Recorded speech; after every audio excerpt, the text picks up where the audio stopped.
नमस्कार. दैनिक सकाळ बाबतची एक बातमी सोशल मीडियावर वाचण्यात आली. बातमी होती, अग्रलेख न छापण्याचा निर्णय सकाळने घेतला आहे. मुळात ती बातमी ट्विस्ट करून तोडून मोडून देण्यात आली होती. अग्रलेख न छापण्याचा नाही, भूमिका घेऊन अग्रलेख असेल तर तो छापण्याचा निर्णय सकाळने घेतला आहे. असो, सकाळचा निर्णय सकाळचा, आणि माझ्या माहितीप्रमाणे अग्रलेख न छापण्याचा निर्णय याआधीही एका वर्तमानपत्राने घेतला होता, ज्यात मी काम करतो. त्याचं नाव पुण्यनगरी. पुण्यनगरीच्या मालकांनी म्हणजे शिंगोटेंनी अग्रलेख वाचतो कोण, कशाला छापायचं, वेगळी जागा जाते, तुम्ही काही चांगल्या लोकांचे लेख लिहा, तुमचे संपादक लिहितात ते सगळं चांगलंच असतं असं नाही, असं शिंगोटेंनी तोंडावर सगळ्या संपादकांना सांगितलं होतं. अर्थात पुण्यनगरीच्या त्या काळातल्या अग्रलेखांचा दर्जा बघितला तर अग्रलेख न छापणंच बरं होतं असं माझंही मत होतं. संपादक म्हणून कशाला उगाच, म्हणजे अक्षरशः खोटी माहिती, काहीही लिहायचं, मनात येईल ते लिहायचं, असा सगळा प्रकार घडत होता. त्यामुळे त्यांचा निर्णय तो योग्य होता. पण त्यांनी काही दिवस त्याची 2-3 दिवस अंमलबजावणी करून पुन्हा जाऊ दे, लोक शिव्या देतील, सबसे बुरा लोग क्या कहेंगे लोग, त्यामुळे त्यांनी जाऊ दे म्हणून पुन्हा छापायला सुरुवात केली. अर्थात काही दैनिकांनी अग्रलेख लिहायला वेगळा माणूस ठेवलाय, संपादक लिहित नाहीत. आमचे भाऊ तोरसेकर 2-3 दैनिकांना अग्रलेख लिहून द्यायचे. त्या काळात नाही, त्या काळात द्यायचे, ज्या काळात ते फक्त लेखच लिहित होते. त्या काळात 2-3 दैनिकांना अग्रलेख लिहून द्यायचं काम करायचे. एका मोठ्या दैनिकाचं नाव सुद्धा त्यातही मी उघड करणार नाहीये. अग्रलेखाच्या विषयामध्ये बंद करण्याचा निर्णय घेतल्यावर मला 2 प्रसंग आठवले. त्यावेळेला मी बीडला होतो. मला संभाजीनगरला येऊन 16 वर्ष झाली. त्या काळात मी बीडला 8-10 वर्ष काम केलंय.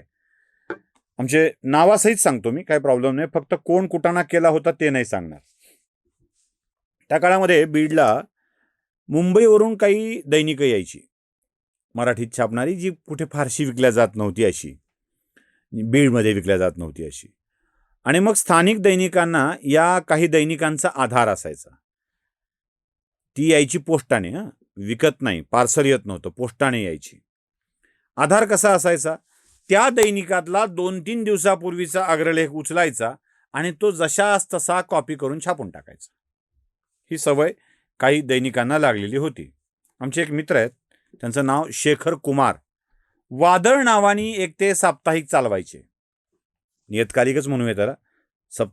दर सप्ताहालाच निघत होतं असं नाही, एक नियतकालिक चालवायचे प्रासंगिक, शेखर कुमार वादळ. तुम्हाला त्यांना संपर्क केला तर तो अंक पण मिळून जाईल त्यांचा. झालं असं की शेखर कुमारनी एक दिवस आपल्या वादळच्या आतल्या पानात, म्हणजे 4 पानातच ते साप्ताहिक असायचं, असं आतलं पान उघडल्यावर 3 अग्रलेख छापले. 3 अग्रलेख. आता तुम्ही म्हणाल 3 अग्रलेख छापायचं कारण काय? अग्रलेख एकच होता, तो 3 वेळेला छापला, स्कॅन करून. कसा? तर जे टपालानं दैनिक येत होतं त्यातला अग्रलेख पहिल्यांदा एका दैनिकाने चोरला, ढापला, टाईप केला आणि आपल्या दैनिकात छापून टाकला. छापल्यावर अग्रलेख वाचतो कोण? ना त्या दैनिकातला कोणी वाचला, ना उचललेल्या दैनिकातला कोणी वाचला. तिसऱ्या दिवशी झालं असं की आणखी एका दैनिकाच्या कार्यालयात तोच अंक गेलेला पोस्टाने, त्याने तो उचलला आणि तो तिसऱ्या दिवशी छापून टाकला. म्हणजे पहिल्या दिवशी मूळ दैनिकात, दुसऱ्या दिवशी दुसऱ्या दैनिकात, तिसऱ्या दिवशी तिसऱ्या दैनिकात तोच अग्रलेख छापून आला. हे आमच्या मित्राला कळलं आणि त्यांनी वादळमध्ये ते सगळे स्कॅन करून छापून टाकले. मूळ मालक, कब्जा आणि वहिवाट एवढंच लिहिलं फक्त. एक अग्रलेख चोरणारे किती जण असू शकतात त्याचा अंदाज आपल्याला मिळतो. बीडलाच आमचे आता ते गेले बिचारे, राऊत नावाचे संपादक होते आणि ते आपल्या दुसऱ्याच्या ऑफिसमध्ये बसून कॉल करायचे. फोन त्या काळात, मोबाईल त्यांच्याकडं नव्हता, ते आमच्या ऑफिसवर आले की कॉल करायचे आणि आपल्या DTP ऑपरेटरला सांगायचे, माळ्यावरचा अग्रलेख घे. मला वाटायचं माळ्यावर का ठेवत असतील लिहून अग्रलेख. नंतर कळायचं की माळ्यावर ठेवलेल्या एखाद्या साप्ताहिकातला लेख उचलायचा आणि तो अग्रलेख म्हणून छापायचा, ही त्यांची पद्धत. काही छापलं तरी वाचतो कोण, हा सगळ्यात मोठा प्रश्न आहे. या अग्रलेखाचे 2 प्रसंग बघितल्यावर असले अग्रलेख लिहायचेच कशाला असा प्रश्न मला पडतो. बरं, आजकाल आधुनिक काळामध्ये अग्रलेख लिहून वापस घेण्याची पद्धत आली. असंताचे संत,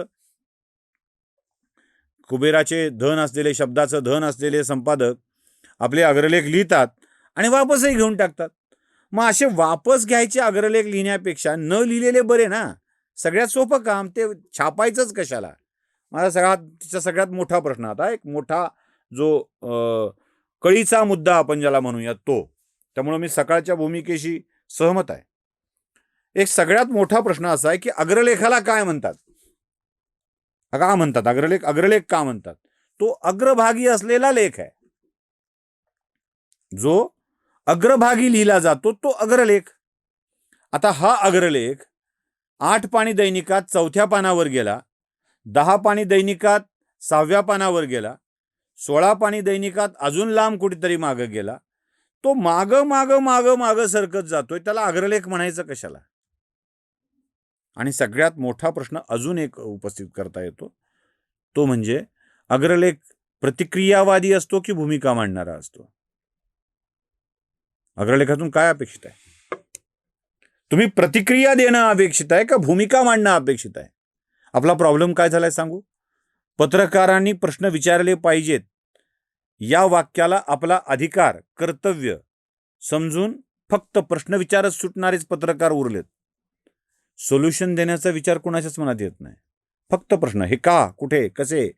त्या 5W1H 7W1H एवढी वाट लावून टाकली ना आपली, काहीच कळत नाही. पत्रकारिता म्हणजे काय तेच कळत नाही. वैचित्र्य म्हणजे बातमी असं समजणारी माणसं आहेत. काय बघा, वाक्य किती छान आहे. माणसाला कुत्रा चावला बातमी होत नाही, कुत्र्याला माणूस चावला की बातमी होते. अरे दीडशहाण्यानो, माणसाला कुत्रा चावतो ही बातमी आहे. कुत्र्याला जर माणूस चावू लागला तर ही विकृती आहे. आणि विकृतीच्या बातम्या करण्याची तुम्हाला सवय लागली आहे.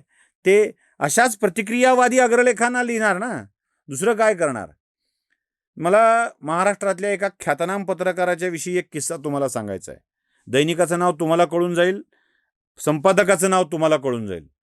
या संपादकांनी लिहिलेला लेख किंवा अग्रलेख असेल ना, तर एक काम करा, त्याला कॉपी करा मराठी अक्षरांना आणि गुगल ट्रान्सलेटवर जाऊन त्याला इंग्रजी करा. एकदा इंग्रजी केलं की त्यातला भाग उचला आणि हे कुठे छापून आलं हे सर्च करा. ते तुम्हाला कुठल्या तरी एखाद्या विदेशातल्या दैनिकात छापून आलेला लेख दिसेल. हे भाषांतर करून उचलणारे स्वतःला धनवंत कुबेर समजतात, याच्यापेक्षा दुसरी कुठली वाईट अवस्था असेल. असले अग्रलेख ढापण्यापेक्षा, असल्या अग्रलेखावर दावा करण्यापेक्षा सरळ ते न छापलेले बरे की. भूमिकाच घ्यायची आहे तर भूमिका घ्या आणि पहिल्या पानावर लिहिता येऊ शकेल, ते परिणामकारक ठरू शकेल असं काही लिहा ना.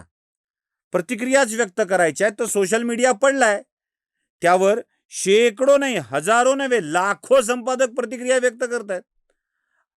100 ओळीच्या अग्रलेखातून जे सांगता येत नाही ते एखाद दुसऱ्या कमेंटमध्ये, प्रतिक्रियेमध्ये तुम्हाला कळून जातं. असल्या भन्नाट प्रतिक्रिया लोक देतात. मग त्यासाठी अग्रलेख लिहिण्याची काय गरज आहे? फेसबुकवरच्या पोस्टला कमेंट द्या, प्रतिक्रियावादी व्हा. अग्रलेख लिहिण्याची काय गरज आहे? त्यामुळे सकाळनी घेतलेला हा जो निर्णय आहे तो मला तरी उत्तम वाटतो. त्यांनी प्रतिक्रियावादी न होता भूमिका मांडणारे व्हायचं ठरवलंय तर ओके, त्याचंही स्वागत केलं पाहिजे, त्यालाही ओके म्हटलं पाहिजे. पण काय आहे, अग्रलेख लिहिता येतो म्हणून जिवंत राहणाऱ्या लोकांना त्याच्या जोरावरच जगायचं आहे. त्याच्या जोरावरच, म्हणजे लोकांना न कळणाऱ्या गोष्टी ज्ञान म्हणून दिल्या की लोक प्रकांड पंडित होतात. व्यवच्छेदक विश्लेषण करायला लागलो की मग प्रकांड पंडित झाल्याचं वाटू लागतं. डोक्यावर दगडं पडणारे लेख अग्रलेख म्हणून लिहिण्यापेक्षा ते न लिहिलेले बरे. असला अग्रलेख नको रे बाबा असं म्हणण्याची वेळ येते. त्यामुळे सकाळच्या भूमिकेशी मी तरी सहमत आहे. नमस्कार. जागृतीचा विधायक बुरुज.